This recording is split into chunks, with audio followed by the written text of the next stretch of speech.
Lundi 16 juillet 2018, mesdames et messieurs, bienvenue au journal sur Guérit TV Monde. Sans transition, nous allons démarrer par l'éducation pour dire que l'examen, la phase écrite plutôt de l'examen du baccalauréat session de juillet 2018 a démarré ce matin sur toute l'étendue du territoire national. À Cotonou, les cordes qui sont tombées n'ont pas empêché les candidats de prendre d'assaut leurs différents centres de composition. Et c'est le collège d'enseignement général Sainte-Rita et même à Cotonou qui a abrité les manifestations officielles du lancement de cet examen dans les départements de Borgou et de l'Aliborie, précisément à Parakou, mesdames et messieurs. C'est le lycée Mathieu Bouquet qui a donc servi de cadre au lancement de cet examen. Blandine Sandé et Benjamin Tampegou, tous deux de l'antenne régionale Borgou-Aliborie de Guérit TV Monde, étaient de la partie. Et voici le compte rendu. Cette sonnette donne le top à la première épreuve du baccalauréat session de juillet 2018 ici au lycée Mathieu Bouquet de Parakou. C'est dans ce centre de composition que le représentant du préfet du Borgou a procédé au lancement officiel de l'examen ce lundi 16 juillet pour le compte du dit département. C'était alors l'occasion pour lui de remercier les acteurs de l'éducation pour leur dévouement à la tâche. Je voudrais, au nom du préfet du département de Borgou, remercier tous les acteurs de l'enseignement, à commencer par le gouvernement, ensuite les enseignants.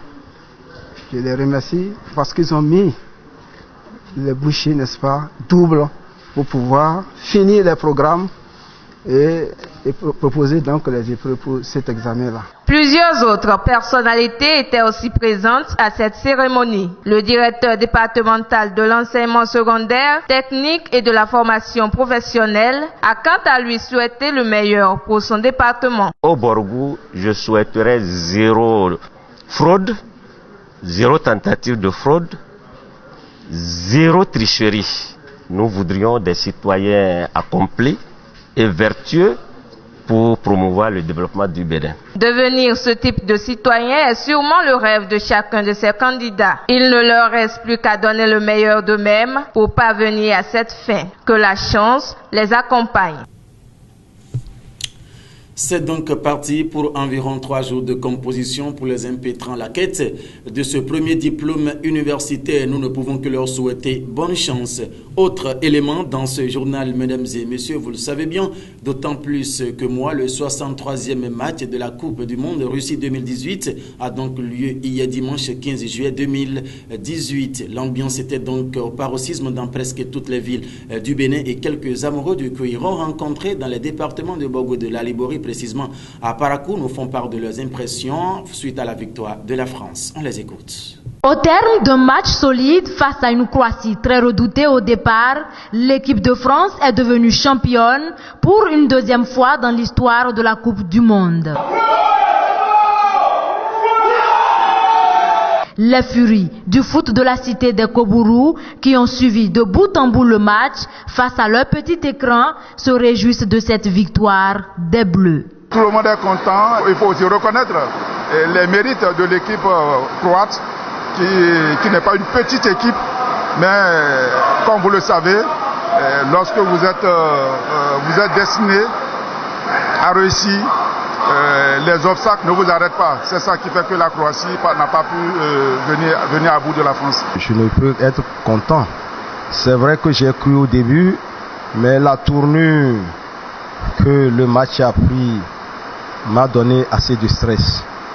Mais à la fin, je suis content que ce soit la France qui remporte la coupe. Les supporters croates, malgré la défaite de leur équipe, reconnaissent néanmoins les mérites de celle française. Je dirais que la France a gagné sans produire un fond de jeu convaincant. Mais félicitations aux Français, ils méritaient vraiment la coupe. Le mondial Russie 2018 est rangé au passé. Désormais, les regards sont tournés vers la prochaine édition.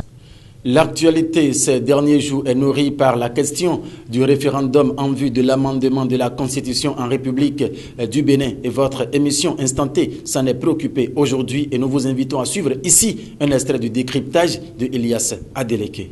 Dans le référendum, je pense que c'est le peuple qui va décider et je pense qu'actuellement, le chef de l'État a le peuple derrière lui. Il n'a pas de crainte à se faire en réalité parce que lorsque vous avez les députés Robert Guyan, Rachidi Gbadamansi, Okonlola, Ordena Ladatin, Gildas Agonkan et toute la palette que vous savez derrière vous, je pense que en principe, le chef de l'État doit être tranquille et aller au référendum. Ce sera donc tout pour ce journal sur Guérite TV Monde pour le compte de ce lundi 16 juillet 2018.